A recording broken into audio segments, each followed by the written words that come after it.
सल्लल्लाहु अलैहि या रसूल अल्लाह वसल्लम अलैका या हबीब अल्लाह।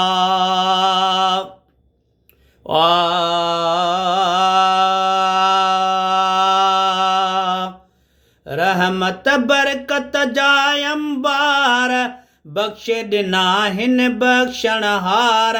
माह मुबारक आयो सो बख्श बाजे में कुल बदकार। रहमत बरकत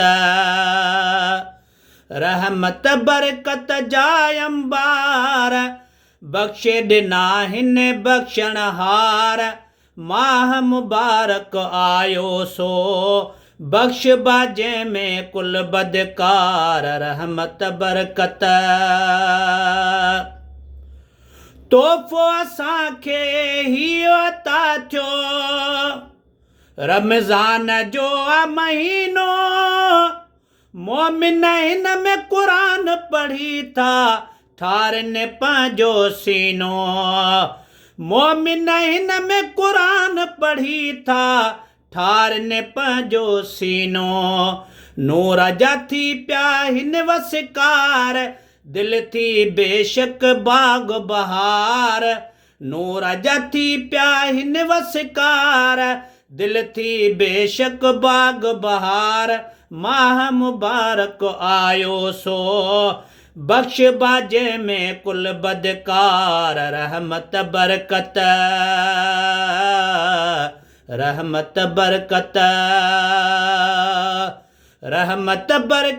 जाय अंबार बख्शे ॾिना हिन बख्शणहार। माह मुबारक आयो सो बख्श बाजे में कुल बदकार। रहमत बरकत भागन वारा कन था वहवा सहरीअ जी इंतज़ारी।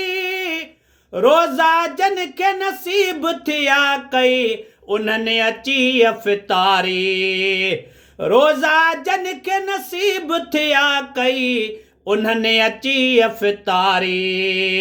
बेरोज़न खे ख़बर न चार कीअं थींदा हिन कुर्ब हज़ार।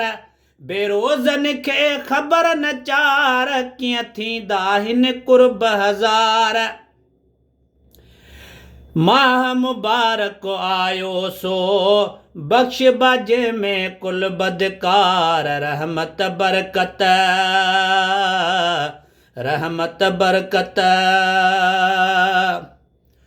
मान ॾिनो मेहमान खे जन जने से थिया मुबारक लाइक।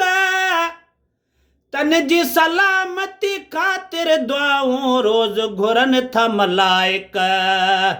तन जी सलामती ख़ातिर दुआऊं रोज़ घुरनि था मलाइक।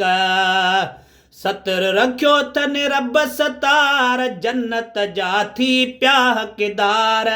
माह मुबारक आयो सो बख्श बाजे में कुल बदकार। रहमत बरकत